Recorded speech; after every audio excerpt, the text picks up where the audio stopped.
സോളമൻ്റെ അധഃപതനം. 1 രാജാക്കന്മാർ 11-ാം അധ്യായം.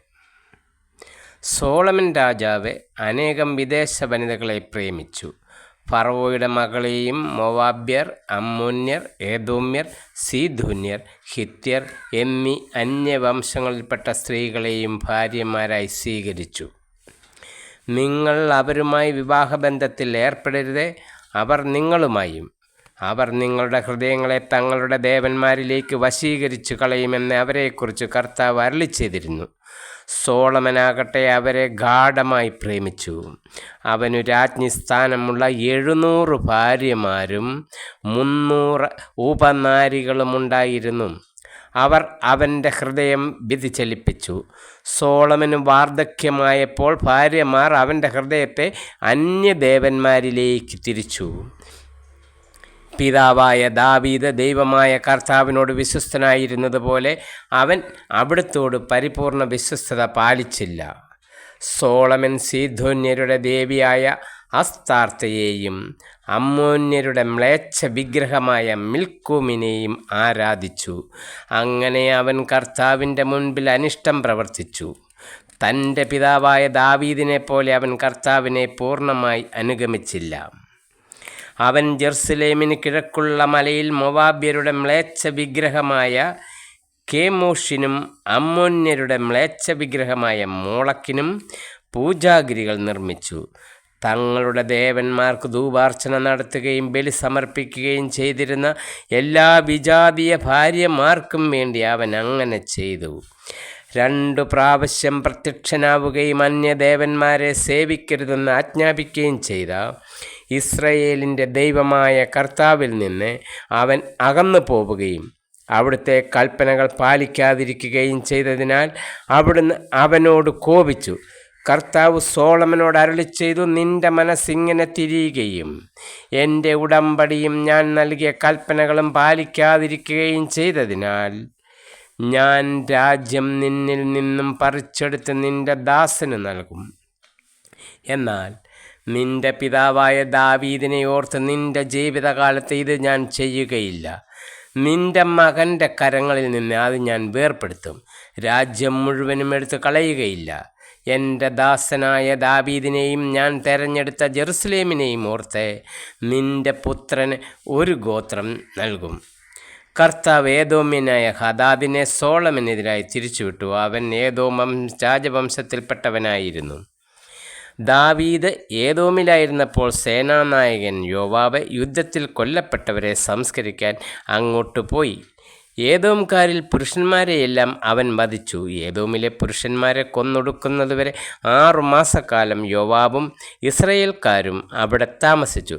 അക്കാലത്തെ ഹദാദും അവൻ്റെ പിതാവിൻ്റെ ദാസരായ ഏദോമ്യരിൽ ചിലരും ഈജിപ്തിലേക്ക് ഓടി രക്ഷപ്പെട്ടു. ഹദാദ് അന്ന് കൊച്ചുകുട്ടിയായിരുന്നു. മിദിയാനിൽ നിന്നും പുറപ്പെട്ട അവർ പാരാനിലെത്തി. അവിടെ നിന്ന് ആളുകളെ ശേഖരിച്ച് ഈജിപ്ത് രാജാവായ ഫറവോയുടെ അടുത്ത് ചെന്നു. ഫറവോ അവനൊരു ഭവനവും കുറച്ച് സ്ഥലവും ഭക്ഷണവും കൊടുത്തു. ഹദാദ് ഫറവോയുടെ പ്രീതി സമ്പാദിച്ചു. ഫറവോ തൻ്റെ ഭാര്യയായ തഖ്ഫെനേസ് രാജ്ഞിയുടെ സഹോദരിയെ ഹദാദിന് ഭാര്യയായി കൊടുത്തു. ഹദാദിന് അവളിൽ ഗനുബാത്ത് എന്നൊരു മകനുണ്ടായി. മുലകുടി മാറുന്നതുവരെ തഖ്ഫെനേസ് അവനെ ഫറവോയുടെ കൊട്ടാരത്തിൽ വളർത്തി. അവൻ അവിടെ ഫറവോയുടെ വസിച്ചു. ദാവീദ് തൻ്റെ പിതാക്കന്മാരോട് ചേർന്നുവെന്നും സേനാധിപനായ യോവാബും മരിച്ചു എന്നും ഹദാദ് ഈജിപ്തിൽ വെച്ച് കേട്ടു. അപ്പോൾ അവൻ ജന്മദേശത്തേക്ക് മടങ്ങിപ്പോകാൻ ഫറവോയോട് അനുവാദം ചോദിച്ചു. ഫറവോ പറഞ്ഞു, എൻ്റെ അടുത്ത് എന്ത് കുറവുണ്ടായിട്ടാണ് നീ സ്വദേശത്തേക്ക് പോകാൻ ആഗ്രഹിക്കുന്നത്? എന്നെ വിട്ടയച്ചാലും. അവൻ വീണ്ടും അപേക്ഷിച്ചു. ഏലിയാദയുടെ മകൻ റസോണിനെയും ദൈവം സോളമൻ്റെ എതിരാളിയാക്കി. അവൻ തൻ്റെ യജമാനനും സോബായിലെ രാജാവുമായ ഹദസറിൻ്റെ അടുത്ത് നിന്ന് ഒളിച്ചോടിപ്പോന്നവനാണ്. ദാവീദ് സോബക്കാരെ സംഹരിച്ചപ്പോൾ റാസോൺ ഒരു കവർച്ചാ സംഘം രൂപവൽക്കരിച്ച് അതിൻ്റെ തലവനായി. അവർ ദമാസ്കസിൽ പോയി താമസിക്കുകയും അവനെ ദമാസ്കസിലെ രാജാവാക്കുകയും ചെയ്തു. സോളമൻ്റെ കാലം മുഴുവനും അവൻ ഹദാദിനെ പോലെ ദുഷ്കൃത്യങ്ങൾ ചെയ്ത ഇസ്രായേലിൻ്റെ ശത്രുവായി ജീവിച്ചു. അവൻ ഇസ്രായേലിനെ വെറുത്തുകൊണ്ട് സിറിയയിൽ ഭരണം നടത്തി. സോളമൻ്റെ ഭൃത്യനും സെരേദായിലെ എഫ്രായിമിന്യായ നബാത്തിൻ്റെ മകനുമായ ജെറോബോവാം, അവൻ്റെ അമ്മ സെരൂവ എന്ന വിധവയായിരുന്നു, രാജാവിനെതിരെ കരമുയർത്തി. അവൻ രാജാവിനെതിരായി പ്രവർത്തിക്കാൻ കാരണമിതാണ്: സോളമൻ മില്ലോ പണിയുകയും തൻ്റെ പിതാവായ ദാവീദിൻ്റെ നഗരത്തിലുണ്ടായിരുന്ന അറ്റകുറ്റങ്ങൾ തീർക്കുകയും ചെയ്തു.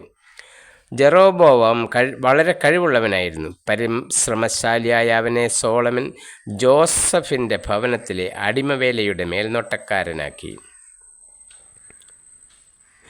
ഒരു ദിവസം ജെറോബോവാം ജെറുസലേമിൽ നിന്നും പുറത്തു പോകവേ ഷീലോന്യനായ അഹിയ പ്രവാചകൻ അവനെ കണ്ടുമുട്ടി. അഹിയ ഒരു പുതിയ അങ്കി ധരിച്ചിരുന്നു.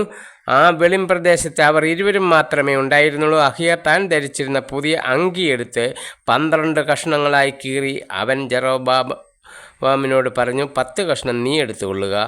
ഇസ്രായേലിൻ്റെ ദൈവമായ കർത്താവ് അരുളി ചെയ്യുന്നു, ഞാൻ സോളമൻ്റെ കയ്യിൽ നിന്നും രാജ്യമെടുത്ത് 10 ഗോത്രങ്ങൾ നിനക്ക് തരും. എൻ്റെ ദാസനായ ദാവീദിനെ ഓർത്തും ഇസ്രായേലിലെ എല്ലാ ഗോത്രങ്ങളിൽ നിന്നും ഞാൻ തിരഞ്ഞെടുത്ത ജെറുസലേം നഗരത്തെ ഓർത്തും അവന് ഒരു ഗോത്രം നൽകും. അവൻ എന്നെ മറന്ന് സീദോന്യരുടെ ദേവി അസ്താർത്തയെയും മൊവാബ്യരുടെ ദേവനായ കേമോഷിനെയും അമ്മോന്യരുടെ ദേവനായ മിൽക്കോമിനെയും ആരാധിച്ചു. അവൻ തൻ്റെ പിതാവായ ദാവീദിനെ പോലെ എൻ്റെ മാർഗത്തിലൂടെ ചരിച്ച് എൻ്റെ മുൻപിൽ നീതി പ്രവർത്തിക്കുകയോ എൻ്റെ കൽപ്പനകളും നിയമങ്ങളും അനുസരിക്കുകയോ ചെയ്തില്ല. എങ്കിലും രാജ്യം മുഴുവൻ ഞാൻ അവനിൽ നിന്ന് എടുക്കുകയില്ല. അവൻ്റെ ജീവിതകാലം മുഴുവൻ ഞാൻ തിരഞ്ഞെടുത്തവനും എൻ്റെ കൽപ്പനകളും നിയമങ്ങളും അനുസരിച്ചവനും എൻ്റെ ദാസനും ആയ ദാവീദിനെ ഓർത്ത് ഞാൻ അവനെ രാജാവായി നിലനിർത്തും. എന്നാൽ ഞാൻ അവൻ്റെ പുത്രൻ്റെ കയ്യിൽ നിന്നും രാജ്യമെടുത്ത് 10 ഗോത്രങ്ങൾ നിനക്ക് തരും. എങ്കിലും എൻ്റെ നാമം നിലനിർത്താൻ ഞാൻ തിരഞ്ഞെടുത്ത ജെറുസലേം നഗരത്തിൽ എൻ്റെ മുൻപിൽ എൻ്റെ ദാസനായ ദാവീദിന് സദാ ഒരു ദീപമുണ്ടായിരിക്കാൻ അവൻ്റെ പുത്രനും ഞാൻ ഒരു ഗോത്രം നൽകും. ഞാൻ നിന്നെ സ്വീകരിക്കും. നീ ഇസ്രായേലിൻ്റെ രാജാവായി യഥാഷ്ടം ഭരണം നടത്തും. എൻ്റെ കൽപ്പനകൾ സ്വീകരിച്ച് എൻ്റെ മാർഗത്തിൽ ചരിക്കുകയും എൻ്റെ ദാസനായ ദാവീദിനെ പോലെ എൻ്റെ പ്രമാണങ്ങളും കൽപ്പനകളും പാലിക്കുകയും ചെയ്തുകൊണ്ട് എൻ്റെ ദൃഷ്ടിയിൽ നീതി പ്രവർത്തിച്ചാൽ ഞാൻ നിന്നോട് കൂടെ ഉണ്ടായിരിക്കും. ദാവീദിനെ പോലെ നിനക്കും സ്ഥിരമായൊരു ഭവനം ഞാൻ പണിയും. ഇസ്രായേലിനെ നിനക്ക് നൽകുകയും ചെയ്യും. ദാവീദിൻ്റെ അനന്തര തലമുറകളെ ഇങ്ങനെ ഞാൻ പീഡിപ്പിക്കും, എന്നാൽ അത് എന്നേക്കുമായിട്ടല്ല. സോളമൻ ജെറോബോവാമിനെ കൊല്ലാൻ ശ്രമിച്ചു. എന്നാൽ ജെറോബോവാം ഈജിപ്ത് രാജാവായ ഷീഷാക്കിൻ്റെ അടുത്തേക്ക് പലായനം ചെയ്തു. സോളമൻ്റെ മരണം വരെ അവൻ അവിടെയായിരുന്നു. സോളമൻ്റെ മറ്റെല്ലാ പ്രവൃത്തികളും അവൻ്റെ ജ്ഞാനവും സോളമൻ്റെ നടപടി പുസ്തകത്തിൽ എഴുതപ്പെട്ടിട്ടില്ലേ? സോളമൻ ജെറുസലേമിൽ 40 വർഷം ഇസ്രായേൽ ജനത്തെ ഭരിച്ചു. അവൻ പിതാക്കന്മാരോട് ചേർന്ന് തൻ്റെ പിതാവായ ദാവീദിൻ്റെ നഗരത്തിൽ സംസ്കരിക്കപ്പെട്ടു. അവൻ്റെ മകൻ റഹോബോവാം ഭരണമേറ്റു. രാജ്യം വിഭജിക്കപ്പെടുന്നു. 12-ാം അധ്യായം. ഇസ്രായേൽ ജനം തന്നെ രാജാവാക്കുന്നതിന് ഷെക്കേമിൽ സമ്മേളിച്ചതിനാൽ റഹോബോവാം അവിടെ വന്നു. നെബാത്തിൻ്റെ പുത്രനായ ജെറോബോവാം ഇത് കേട്ടയുടനെ ഈജിപ്തിൽ നിന്നും മടങ്ങിയെത്തി. സോളമൻ രാജാവിൽ നിന്ന് ഒളിച്ചോടിയ അവൻ ഇതുവരെ ഈജിപ്തിലായിരുന്നു. ഇസ്രായേൽ ജനം അവനെ ആളയച്ചു വരുത്തി. ജെറോബോവാമും ഇസ്രായേൽ ജനവും റഹോബോവാമിൻ്റെ അടുത്ത് വന്നു പറഞ്ഞു, അങ്ങയുടെ പിതാവ് ഞങ്ങളുടെ മേൽ വെച്ചത് ഭാരമേറിയ നുകമാണ്. ഞങ്ങളുടെ ജോലിയുടെ കാഠിന്യവും അവൻ വെച്ച നുകത്തിൻ്റെ ഭാരവും അങ്ങ് ലഘൂകരിക്കണം. ഞങ്ങൾ അങ്ങയെ സേവിക്കാം. അവൻ പറഞ്ഞു, നിങ്ങളിപ്പോൾ പോകുവിൻ, 3 ദിവസം കഴിഞ്ഞു വരുവിൻ. ജനം മടങ്ങിപ്പോയി. റഹോബോവാം തൻ്റെ പിതാവായ സോളമൻ രാജാവിൻ്റെ വൃദ്ധരായ ഉപദേശകന്മാരോട് ആലോചിച്ചു, ജനത്തിന് എന്തുത്തരം നൽകണമെന്നാണ് നിങ്ങളുടെ അഭിപ്രായം? അവർ പറഞ്ഞു, അങ്ങേ അവർക്ക് വഴങ്ങി അവരെ സേവിക്കുകയും അവർക്ക് ദയാപൂർവം മറുപടി നൽകുകയും ചെയ്താൽ അവർ എന്നും അങ്ങയുടെ ദാസന്മാരായിരിക്കും. മുതിർന്നവരുടെ ഉപദേശം നിരസിച്ച് അവൻ തന്നോടൊത്ത് വളർന്ന വർത്തികളായ യുവാക്കന്മാരോട് ആലോചിച്ചു. അവൻ അവരോട് ചോദിച്ചു, ഞങ്ങളുടെ പിതാവ് ഞങ്ങളുടെ മേൽ വെച്ച നുകം ലഘൂകരിക്കുക എന്ന് പറയുന്ന ഈ ജനത്തിന് എന്ത് മറുപടി നൽകണമെന്നാണ് നിങ്ങളുടെ അഭിപ്രായം? അവനോടൊപ്പം വളർന്നു വന്ന ആ യുവാക്കൾ പറഞ്ഞു, അങ്ങയുടെ പിതാവ് ഞങ്ങളുടെ നുകത്തിൻ്റെ ഭാരം കൂട്ടി അങ്ങ് അത് കുറച്ച് തരണമെന്ന് പറഞ്ഞ് ഈ ജനത്തോട് പറയുക. എൻ്റെ ചെറുവിരൽ എൻ്റെ പിതാവിൻ്റെ അരക്കെട്ടിനേക്കാൾ മുഴുപ്പുള്ളതാണ്. അവൻ ഭാരമുള്ള നുകം നിങ്ങളുടെ മേൽ വെച്ചു, ഞാൻ അതിൻ്റെ ഭാരം കൂട്ടും. അവൻ നിങ്ങളെ ചാട്ട കൊണ്ടടിച്ചു, ഞാൻ മുൾച്ചാട്ട കൊണ്ടടിക്കും. രാജാവിൻ്റെ നിർദ്ദേശമനുസരിച്ച് ജെറോബോവാമും ജനവും 3-ാം ദിവസം റഹോബോവാമിൻ്റെ അടുക്കൽ വന്നു. മുതിർന്നവർ നൽകിയ ഉപദേശം അവഗണിച്ച് രാജാവ് ജനത്തോട് പരുഷമായി സംസാരിച്ചു. യുവാക്കളുടെ ഉപദേശമനുസരിച്ച് അവൻ പറഞ്ഞു, എൻ്റെ പിതാവ് നിങ്ങളുടെ മേൽ ഭാരമുള്ള നുകം വെച്ചു, ഞാൻ അതിൻ്റെ ഭാരം കൂട്ടും. എൻ്റെ പിതാവ് നിങ്ങളെ ചാട്ട കൊണ്ടടിച്ചു, ഞാൻ മുൾച്ചാട്ട കൊണ്ടടിക്കും. രാജാവ് ജനത്തിൻ്റെ അപേക്ഷ കേട്ടില്ല. നെബാത്തിൻ്റെ മകനായ ജെറോബോവാമിനോട് ഷീലോന്യനായ അഹിയ മുഖേന ദൈവമായ കർത്താവ് അരുളി ചെയ്തത് നിറവേറുന്നതിനാണ് ഇപ്രകാരം സംഭവിക്കാൻ അവിടുന്ന് ഇടയാക്കിയത്. രാജാവ് തങ്ങളുടെ അപേക്ഷ സ്വീകരിച്ചില്ല എന്ന് കണ്ട് ജനം പറഞ്ഞു, ദാവീദുമായി ഞങ്ങൾക്കെന്ത് ബന്ധം? ജസയുടെ പുത്രനിൽ ഞങ്ങൾക്കെന്ത് അവകാശം? ഇസ്രായേലി കൂടാരങ്ങളിലേക്ക് മടങ്ങുക. ദാവീദെ, നീ നിൻ്റെ കുടുംബം നോക്കിക്കൊള്ളുക. അനന്തരം ഇസ്രായേൽ ജനം തങ്ങളുടെ കൂടാരങ്ങളിലേക്ക് മടങ്ങി. റഹോബോവാം യൂദാ നഗരങ്ങളിൽ വസിച്ചിരുന്ന ഇസ്രായേൽ ജനത്തിൻ്റെ മേൽ വാഴ്ച നടത്തി. അവൻ അടിമ വേലകളുടെ മേൽനോട്ടക്കാരനായ അദോറാമിനെ ഇസ്രായേലിലേക്ക് അയച്ചു. ഇസ്രായേൽ ജനം അവനെ കല്ലെറിഞ്ഞു കൊന്നു. ജെറുസലേമിലേക്ക് പലായനം ചെയ്യാൻ റഹോബോവാം രാജാവ് അതിവേഗം തൻ്റെ രഥത്തിൽ കയറി. അങ്ങനെ ഇസ്രായേൽ ദാവീദിൻ്റെ ഭവനത്തോട് ഇന്നും കലഹത്തിലാണ്. ജെറോബോവാം മടങ്ങി വന്നു എന്ന് കേട്ടപ്പോൾ ഇസ്രായേൽ ജനം ഒരുമിച്ചുകൂടി അവനെ വരുത്തി ഇസ്രായേലിൻ്റെ രാജാവാക്കി. യൂദായുടെ ഗോത്രമൊഴികെ മറ്റൊന്നും ദാവീദിൻ്റെ ഭവനത്തെ അനുഗമിച്ചില്ല. സോളമൻ്റെ പുത്രൻ റഹോബോവാം ജെറുസലേമിൽ നിന്ന് ഇസ്രായേലിനോട് യുദ്ധം ചെയ്ത് രാജ്യം വീണ്ടെടുക്കാൻ യൂദയായുടെയും ബെഞ്ചമിൻ്റെയും ഗോത്രങ്ങളിൽ നിന്ന് യുദ്ധവീരന്മാരായ 1,80,000 പേരെ ശേഖരിച്ചു. എന്നാൽ പ്രവാചകനായ ശെമയായോട് ദൈവം അരുളി ചെയ്തു, യൂദയായിലെ രാജാവും സോളമൻ്റെ മകനുമായ റഹോബോവാമിനോടും യൂദയായോടും ബെഞ്ചമിൻ്റെയും ഭവനങ്ങളോടും മറ്റു ജനത്തോടും പറയുക, കർത്താവ് അരുളി ചെയ്യുന്നു, നിങ്ങൾ മുൻപോട്ട് പോകരുത്. നിങ്ങളുടെ സഹോദരരായ ഇസ്രായേൽ ജനത്തോട് യുദ്ധം ചെയ്യരുത്. വീടുകളിലേക്ക് മടങ്ങുവിൻ. ഞാനാണിത് പറയുന്നത്. കർത്താവിൻ്റെ വാക്ക് കേട്ട് അവർ മടങ്ങിപ്പോയി. ജെറോബോവാം കർത്താവിൽ നിന്ന് അകലുന്നു. ജെറോബോവാം എഫ്രൈം മലനാട്ടിൽ ഷെക്കേം ബലിഷ്ഠമാക്കി അവിടെ വസിച്ചു. പിന്നീട് അവിടെ നിന്ന് പോയി പെനുവേലും ബലിഷ്ഠമാക്കി. അവൻ ആത്മകഥം ചെയ്തു, ദാവീദിൻ്റെ ഭവനത്തിലേക്ക് രാജ്യം തിരികെ പോകും. ഈ ജനം ജെറുസലേമിൽ കർത്താവിൻ്റെ ഭവനത്തിൽ ബലിയർപ്പിക്കാൻ പോയാൽ യൂദാ രാജാവായ റഹോബോവാമിൻ്റെ നേർക്ക് അവരുടെ മനസ്സ് തിരിയുകയും അവർ എന്നെ വധിച്ചതിന് ശേഷം അവനെ അനുഗമിക്കുകയും ചെയ്യും. അതിനാൽ രാജാവ് ഒരു ഉപായം കണ്ടുപിടിച്ച് സ്വർണം കൊണ്ട് 2 കാളക്കുട്ടികളെ നിർമ്മിച്ചിട്ട് അവൻ ജനത്തോട് പറഞ്ഞു, നിങ്ങൾ ജെറുസലേമിലേക്ക് പോകണ്ട. ഇസ്രായേൽ ജന്മ ഇതാ ഈജിപ്തിൽ നിന്ന് നിങ്ങളെ മോചിപ്പിച്ച ദേവന്മാർ. അവൻ അവയിൽ ഒന്നിനെ ബേതേലിലും ഒന്നിനെ ദാനിലും പ്രതിഷ്ഠിച്ചു. ഇത് പാപമായി തീർന്നു. ബേതേലിലെയും ദാനിലെയും പ്രതിഷ്ഠകളുടെ അടുത്തേക്ക് ജനം പോയിക്കൊണ്ടിരുന്നു. അവൻ പൂജാഗിരികൾ ഉണ്ടാക്കി ലേവി ഗോത്രത്തിൽപ്പെടാത്തവരെ പുരോഹിതന്മാരാക്കി. യൂദയായിൽ ആഘോഷിച്ചിരുന്ന തിരുനാളിന് തുല്യമായി ജെറോബോവാം 8-ാം മാസം 15-ാം ദിവസം ഒരു ഉത്സവം ഏർപ്പെടുത്തി. ബലിപീഠത്തിൽ അവൻ ബലികളർപ്പിച്ചു. താൻ നിർമ്മിച്ച കാളക്കുട്ടികൾക്ക് ബേതേലിൽ അവൻ ഇപ്രകാരം ബലിയർപ്പിച്ചു.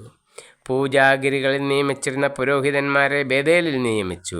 അവൻ 8-ാം മാസം 15-ാം ദിവസം സാഭിഷ്ടപ്രകാരം നിശ്ചയിച്ച ദിവസം ജനത്തിനൊരു ഉത്സവം ഏർപ്പെടുത്തുകയും ബഥേലിൽ താൻ പണിയിച്ച ബലിപീഠത്തിൽ ധൂപാർച്ചന നടത്തുന്നതിന് ചെല്ലുകയും ചെയ്തു. ബഥേലിനെതിരെ പ്രവചനം.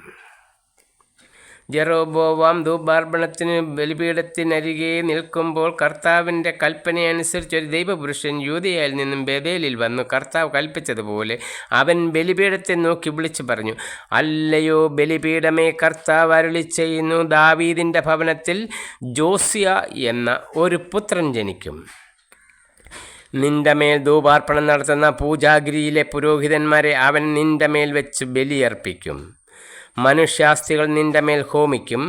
അന്ന് തന്നെ ഒരു അടയാളം കാണിച്ചുകൊണ്ട് അവൻ തുടർന്നു, കർത്താവാണ് സംസാരിച്ചത് എന്നതിൻ്റെ അടയാളം ഇതാണ്. ഇതാ ഈ ബലിപീഠം പിളർന്ന് അതിന്മേലുള്ള ചാരം ഊർന്നു വീഴും. ദൈവപുരുഷൻ ബഥേലിലെ ബലിപീഠത്തിനെതിരെ പ്രഖ്യാപിച്ചത് കേട്ട് ജെറോബോവാം പീഠത്തിനരികെ നിന്ന് കൈ നീട്ടിക്കൊണ്ട് അവനെ പിടിക്കാൻ കൽപ്പിച്ചു. അപ്പോൾ അവൻ്റെ കരം മരവിച്ച് മടക്കാൻ കഴിയാതെയായി. കർത്താവിൻ്റെ കൽപ്പനയാൽ ദൈവപുരുഷൻ കൊടുത്ത അടയാളമനുസരിച്ച് ബലിപീഠം പിളർന്ന് ചാരം ഊർന്നു വീണു. രാജാവ് അവനോട് പറഞ്ഞു, നിന്റെ ദൈവമായ കർത്താവിനോട് എനിക്ക് വേണ്ടി ദയവായി പ്രാർത്ഥിക്കുക, അവിടുന്ന് എൻ്റെ കരം സുഖപ്പെടുത്തട്ടെ. അവൻ കർത്താവിനോട് പ്രാർത്ഥിച്ചു. രാജാവിൻ്റെ കരം പഴയപടിയായി. രാജാവ് അവനോട് പറഞ്ഞു, നീ എന്നോടുകൂടെ കൊട്ടാരത്തിൽ വന്ന് സൽക്കാരം സ്വീകരിക്കുക, ഞാൻ നിനക്ക് ഒരു സമ്മാനം തരാം. അവൻ പ്രതിവചിച്ചു, നിന്റെ കൊട്ടാരത്തിൻ്റെ പകുതി തന്നാലും ഞാൻ വരികയില്ല.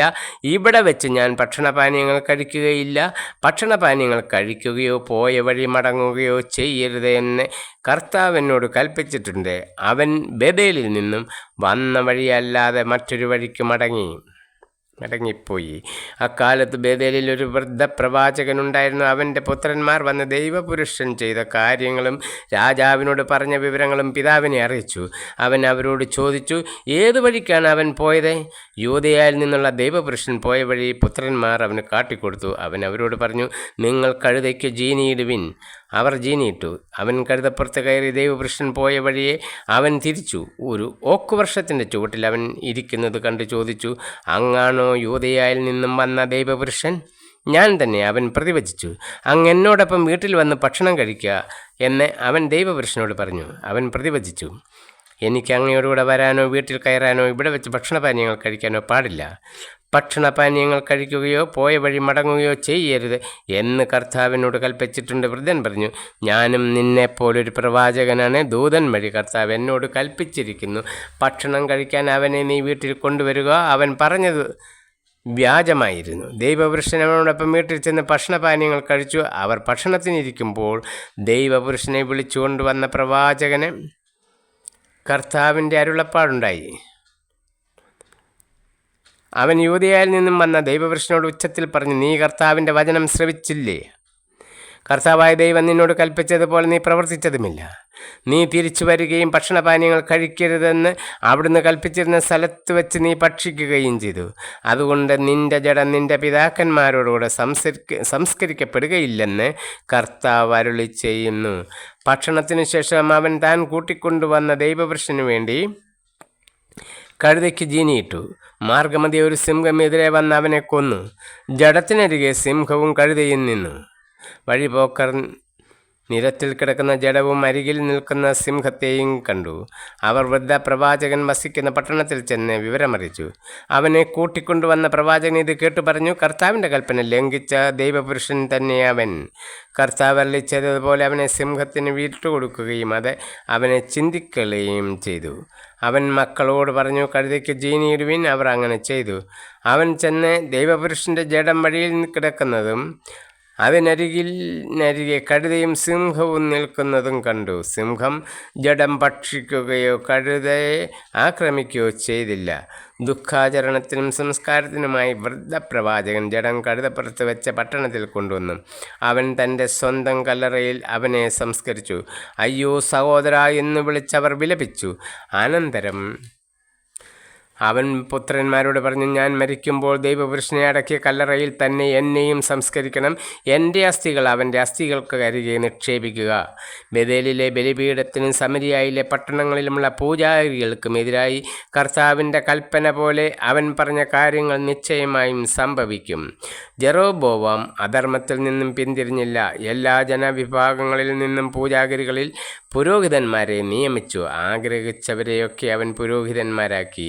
ഭൂമുഖത്ത് നിന്ന് നിർമ്മാർജ്ജനം ചെയ്യപ്പെടത്തക്ക വിധം ജെറോബോവാമിൻ്റെ ഭവനത്തിന് ഇത് പാപമായി തീർന്നു. ജെറോബോവാമിന് ശിക്ഷ. അക്കാലത്ത് ജെറോബോവാമിൻ്റെ മകൻ അബിയാ രോഗബാധിതനായി. ജെറോബോവാം ഭാര്യയോട് പറഞ്ഞു, നീ എഴുന്നേറ്റ് എൻ്റെ ഭാര്യയാണെന്നറിയാത്ത വിധം വേഷം മാറി ഷീലോയിലേക്ക് പോവുക. ഈ ജനത്തിന് ഞാൻ രാജാവായിരിക്കണമെന്ന് പറഞ്ഞ അഹിയ പ്രവാചകൻ അവിടെയുണ്ട്. 10 അപ്പവും കുറേ അടയും ഒരു ഭരണി തേനുമായി നീ അവൻ്റെ അടുത്തേക്കൽ ചെല്ലുക. കുട്ടിക്കെന്ത് സംഭവിക്കുമെന്ന് അവൻ പറയും. അങ്ങനെ അവൾ ഷീലോയിൽ അഹിയായുടെ വസതിയിലെത്തി. വാർദ്ധക്യം നിമിത്തം കണ്ണ് മങ്ങിയിരുന്നതിനാൽ അവന് കാണാൻ സാധിച്ചില്ല. ജെറോബോവാമിൻ്റെ ഭാര്യ തൻ്റെ രോഗിയായ പുത്രനെക്കുറിച്ച് ചോദിക്കാൻ വരുന്നുവെന്നും അവളോട് എന്ത് പറയണമെന്നും കർത്താവ് അഹിയായെ അറിയിച്ചു. വേറൊരുവളായി ഭാവിച്ചുകൊണ്ടാണ് അവൾ ചെന്നത്. എന്നാൽ അവൾ വാതിൽ കടന്നപ്പോൾ കാൽപ്പെരുമാറ്റം കേട്ടിട്ട് അഹിയ പറഞ്ഞു, ജെറോബോവാമിൻ്റെ ഭാര്യ അകത്തു വരൂ. നീ വേറൊരുവളായി നടിക്കുന്നത് എന്തിന്? ദുസ്സഹമായ വാർത്ത നിന്നെ അറിയിക്കാൻ ഞാൻ നിയുക്തനായിരിക്കുന്നു. നീ ചെന്ന് ജെറോബോവാമിനോട് പറയുക, ഇസ്രായേലിൻ്റെ ദൈവമായ കർത്താവ് അരുളിച്ചെയ്യുന്നു, ഞാൻ ജനത്തിൻ്റെ ഇടയിൽ നിന്ന് നിന്നെ ഉയർത്തി എൻ്റെ ജനമായ ഇസ്രായേലിൻ്റെ നായകനാക്കി. ദാവീദിൻ്റെ ഭവനത്തിൽ നിന്നും രാജ്യം പറിച്ചെടുത്ത് ഞാൻ നിനക്ക് തന്നു. നീയാകട്ടെ എൻ്റെ കൽപ്പനകൾ അനുസരിക്കുകയും എൻ്റെ ദൃഷ്ടിയിൽ നീതി മാത്രം ചെയ്ത് പൂർണ്ണ ഹൃദയത്തോടെ എന്നെ അനുഗമിക്കുകയും ചെയ്ത എൻ്റെ ദാസൻ ദാവീദിനെ പോലെയല്ല. മാത്രമല്ല, നിൻ്റെ മുൻഗാമികളേക്കാൾ അധികം തിന്മ നീ പ്രവർത്തിച്ചു. നീ അന്യദേവന്മാരെയും വാർപ്പ് വിഗ്രഹങ്ങളെയും ഉണ്ടാക്കി എന്നെ പ്രകോപിപ്പിച്ചു. എന്നെ പുറന്തള്ളുകയും ചെയ്തു. ആകയാൽ ജെറോബോവാമിൻ്റെ കുടുംബത്തിന് ഞാൻ നാശം വരുത്തും. ഇസ്രായേലിൽ ജെറോബോവാമിനുള്ള അടിമകളും സ്വതന്ത്രരും ആയ പുരുഷന്മാരെയെല്ലാം ഞാൻ വിച്ഛേദിക്കും. ജെറോബോവാമിൻ്റെ കുടുംബത്തെ ചപ്പുചവറുകൾ എരിയിച്ചു കളയുന്നത് പോലെ ഞാൻ പൂർണ്ണമായി നശിപ്പിക്കും.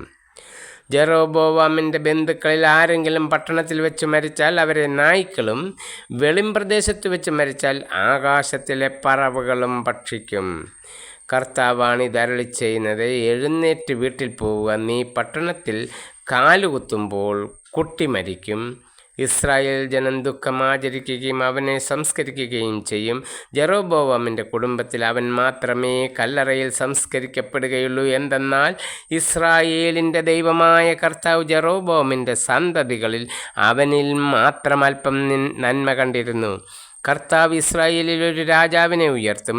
അവൻ ജെറോബോവാമിൻ്റെ ഭവനത്തെ ഉന്മൂലനം ചെയ്യും. ഇസ്രായേൽ അക്ഷോര പ്രതിഷ്ഠകൾ സ്ഥാപിച്ച് കർത്താവിനെ പ്രകോപിപ്പിച്ചതിനാൽ വെള്ളത്തിൽ ഞാങ്ങണ ആടുന്നത് പോലെ അവിടുന്ന് അവരെ അടിച്ച് ഉലയ്ക്കുകയും താൻ അവരുടെ പിതാക്കന്മാർക്ക് നൽകിയ നല്ല ദേശത്ത് നിന്ന് അവരെ ഉന്മൂലനം ചെയ്ത യൂഫ്രട്ടീസ് നദിക്കപ്പുറം ചിതറിച്ച് കളയുകയും ചെയ്യും. പാപം സ്വയം ചെയ്യുകയും ഇസ്രായേലിനെ കൊണ്ട് ചെയ്യിക്കുകയും ചെയ്ത ജെറോബോവാം നിമിത്തം കർത്താവ് ഇസ്രായേലിനെ കൈവിടുകയും ജെറോബോവാമിൻ്റെ ഭാര്യ തീർസായിലേക്ക് മടങ്ങി. അവൾ കൊട്ടാരത്തിൻ്റെ ഭൂമുഖത്തെത്തിയപ്പോൾ കുട്ടി മരിച്ചു. കർത്താവ് തൻ്റെ ദാസനായ അഹിയ പ്രവാചകനോട് അരുളിച്ചതുപോലെ ഇസ്രായേൽ ജനം അവനെ സംസ്കരിച്ച് ദുഃഖം ആചരിച്ചു.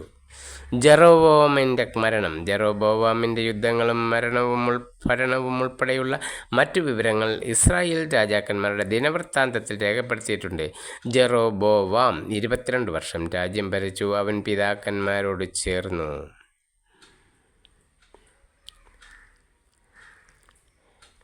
മകൻ നാദാബ് രാജാവായി. യൂദാ രാജാക്കന്മാർ. റഹോബോവാം. സോളമൻ്റെ മകൻ റഹോബോവാമാണ് യൂദയായിൽ വാണിരുന്നത്. ഭരണമേൽക്കുമ്പോൾ അവൻ 41 വയസ്സായിരുന്നു. കർത്താവ് ഇസ്രായേൽ ഗോത്രങ്ങളിൽ നിന്ന് തനിക്കായി തെരഞ്ഞെടുത്ത ജെറുസലേം നഗരത്തിൽ അവൻ 17 വർഷം ഭരിച്ചു. അവൻ്റെ അമ്മ അമ്മോന്യസ്ത്രീയായ നാമയായിരുന്നു. യൂദാ കർത്താവിൻ്റെ മുൻപിൽ തിന്മ പ്രവർത്തിച്ച് അവർ പാപം ചെയ്ത് തങ്ങളുടെ പിതാക്കന്മാരെക്കാൾ കൂടുതൽ അവിടുത്തെ പ്രകോപിപ്പിച്ചു. അവർ പൂജാഗിരികളും സ്തംഭങ്ങളും ഉണ്ടാക്കി എല്ലാ കുന്നുകളുടെയും മുകളിലും എല്ലാ വൃക്ഷങ്ങളുടെയും ചുവട്ടിലും അക്ഷോര പ്രതിഷ്ഠകൾ സ്ഥാപിക്കുകയും ദേവപ്രീതിക്ക് വേണ്ടിയുള്ള വേശ്യ സമ്പ്രദായവും അവിടെ ഉണ്ടായിരുന്നു. കർത്താവ് ഇസ്രായേൽ ജനത്തിൻ്റെ മുൻപിൽ നാട്ടിയകറ്റിയ ജനതകളുടെ എല്ലാ മ്ലേച്ഛതകളിലും അവർ മുഴുകി. റഹോബോവാമിൻ്റെ വാഴ്ചയുടെ 5-ാം വർഷം ഈജിപ്തിലെ രാജാവായ ഷീഷാക്ക് ജെറുസലേമിനെ ആക്രമിച്ചു. ദേവാലയത്തിലെയും കൊട്ടാരത്തിലെയും നിധികളും സോളമൻ നിർമ്മിച്ച സുവർണ പരിചകളും അവൻ കവർന്നെടുത്തു. എല്ലാം അവൻ കൊണ്ടുപോയി. റഹോബോവാം അവയ്ക്ക് പകരം ഓട്ടുപരിചകൾ നിർമ്മിച്ച് കൊട്ടാരത്തിലെ കാവൽ പടത്തലവന്മാരെ ഏൽപ്പിച്ചു. രാജാവ് ദേവാലയം സന്ദർശിക്കുമ്പോഴെല്ലാം അകമ്പടിക്കാർ അവ വഹിക്കുകയും പിന്നീട് കാവൽപ്പുരയിലേക്ക് തിരികെ കൊണ്ടുവരികയും ചെയ്തു പോന്നു. റഹോബോവാം ചെയ്ത മറ്റു കാര്യങ്ങൾ യൂദാ രാജാക്കന്മാരുടെ ദിനവൃത്താന്തത്തിൽ രേഖപ്പെടുത്തിയിട്ടുണ്ടല്ലോ. റഹോബോവാമും ജെറോബോവാമും നിരന്തരം പൊരുതിക്കൊണ്ടിരുന്നു. റഹോബോവാം മരിച്ച് തൻ്റെ പിതാക്കന്മാരോടുകൂടെ ദാവീദിൻ്റെ നഗരത്തിൽ സംസ്കരിക്കപ്പെട്ടു. അമ്മോന്യനായ നാമ ആയിരുന്നു അവൻ്റെ അമ്മ. അവൻ്റെ മകൾ അബിയായും ഭരണമേറ്റു. അബിയാം 15-ാം അധ്യായം. നെബാത്തിൻ്റെ മകൻ ജെറോബോവാമിൻ്റെ വാഴ്ചയുടെ 18-ാം വർഷം അബിയ യൂദയായിൽ ഭരണം ആരംഭിച്ചു. അവൻ 3 വർഷം ജെറുസലേമിൽ ഭരിച്ചു. അബ്സലോമിൻ്റെ മകൾ മാഖ ആയിരുന്നു അവൻ്റെ അമ്മ.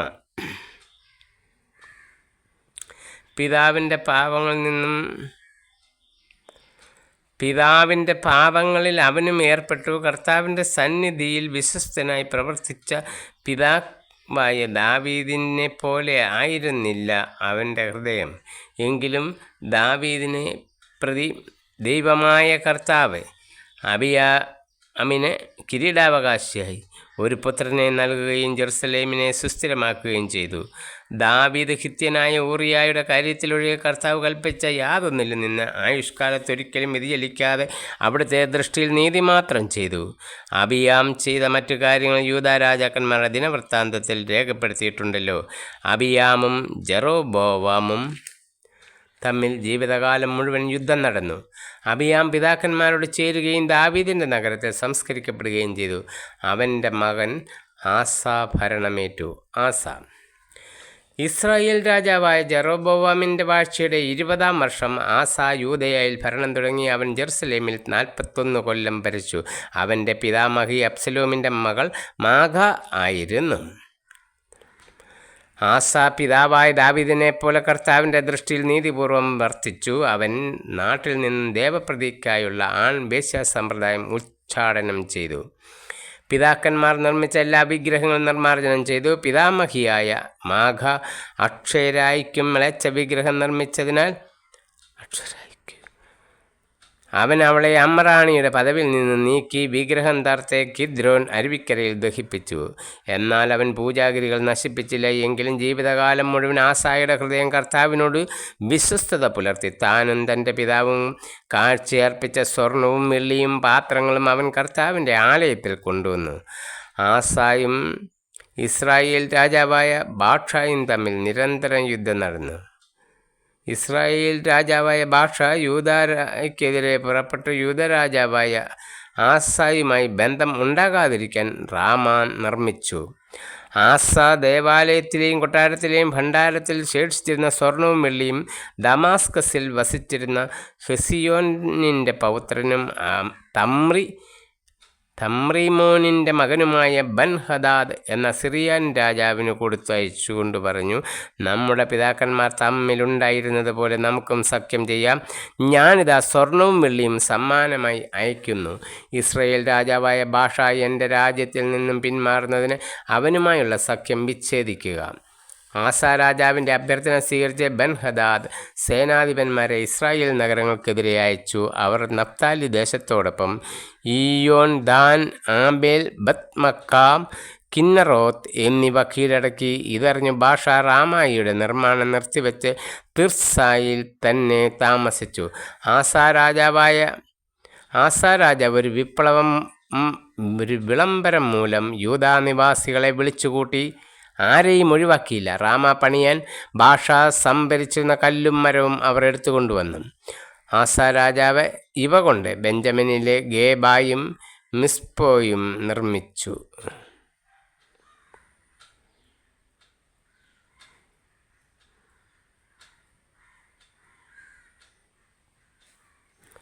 ആസയുടെ മറ്റ് പ്രവർത്തനങ്ങളും ശക്തി വൈഭവവും അവൻ പണിയിച്ച നഗരങ്ങളുടെ വിവരങ്ങളും യൂദാ രാജാക്കന്മാരുടെ ദിനവൃത്താന്തത്തിൽ രേഖപ്പെടുത്തിയിട്ടുണ്ടല്ലോ. വാർദ്ധക്യത്തിൽ അവൻ കാലിൽ രോഗം പിടിപെട്ടു. അവനും പിതാക്കന്മാരോട് ചേർന്നു പിതാവായ ദാവീദിൻ്റെ നഗരത്തിൽ സംസ്കരിക്കപ്പെട്ടു. അവൻ്റെ മകൻ യഹോഷഫാത്ത് ഭരണമേറ്റു. ഇസ്രായേൽ രാജാക്കന്മാർ. നാദാബ്. ജെറോബോവാമിൻ്റെ മകൻ നാദാബ് യൂദാ രാജാവായ ആസയുടെ 2-ാം ഭരണവർഷം ഇസ്രായേലിൽ ഭരണം ആരംഭിച്ചു. അവൻ 2 കൊല്ലം വാണു. തൻ്റെ പിതാവ് ഇസ്രായേലിനെ വഴിപിഴപ്പിച്ച പാപമാർഗത്തിൽ ചരിച്ച് അവൻ കർത്താവിൻ്റെ സന്നിധിയിൽ തിന്മ പ്രവർത്തിച്ചു. ഇസ്സാക്കർ ഗോത്രത്തിൽപ്പെട്ട അഹിയയുടെ മകൻ ബാഷ അവനെതിരെ ഗൂഢാലോചന നടത്തി. നാദാബും ഇസ്രായേലും ഫിലിസ്തീയ നഗരമായ ഗിബത്തോൺ ആക്രമിച്ചപ്പോൾ ബാഷ അവനെ വധിച്ചു. ഇങ്ങനെ യൂദാ രാജാവായ ആസയുടെ 3-ാം ഭരണവർഷം ബാഷ നാദാബിനെ കൊന്ന് തൽസ്ഥാനത്ത് വാണു. രാജാവായപ്പോൾ തന്നെ അവൻ ജെറോബോവാമിൻ്റെ വംശം മുഴുവൻ നശിപ്പിച്ചു. കർത്താവ് തൻ്റെ ദാസനും ശീലോന്യനുമായ അഹിയ വഴി അരുളിച്ചെയ്തിരുന്നത് പോലെ അവൻ്റെ സന്തതികളിൽ ആരും അവശേഷിച്ചില്ല. ജെറോബോവാം ചെയ്തതും ഇസ്രായേലിനെ കൊണ്ട് ചെയ്യിച്ചതുമായ പാപങ്ങൾ ഇസ്രായേലിൻ്റെ ദൈവമായ കർത്താവിൻ്റെ കോപം ജലിപ്പിച്ചതിനാലാണ് ഇത് സംഭവിച്ചത്. നാദാബിനെക്കുറിച്ചുള്ള മറ്റു വിവരങ്ങളും അവൻ്റെ പ്രവർത്തനങ്ങളും ഇസ്രായേൽ രാജാക്കന്മാരുടെ ദിനവൃത്താന്തത്തിൽ രേഖപ്പെടുത്തിയിട്ടുണ്ടല്ലോ. ആസയും ഇസ്രായേൽ രാജാവായ ബാഷയും തമ്മിൽ നിരന്തരം യുദ്ധം നടന്നു. ബാഷ. യൂദാ രാജാവായ ആസയുടെ 3-ാം ഭരണവർഷം അഹിയയുടെ മകൻ ബാഷ ഭരണമേറ്റു. അവൻ 24 വർഷം ഇസ്രായേൽ രാജാവായി തീർസായിൽ വാണു. അവനും കർത്താവിൻ്റെ സന്നിധിയിൽ തിന്മ പ്രവർത്തിച്ചു. ജെറോബോവാമിൻ്റെ മാർഗങ്ങളിലും ഇസ്രായേലിനെ വഴിപിഴപ്പിച്ച അവൻ്റെ പാപങ്ങളിലും ബാഷ ബീജ് വ്യാപരിച്ചു.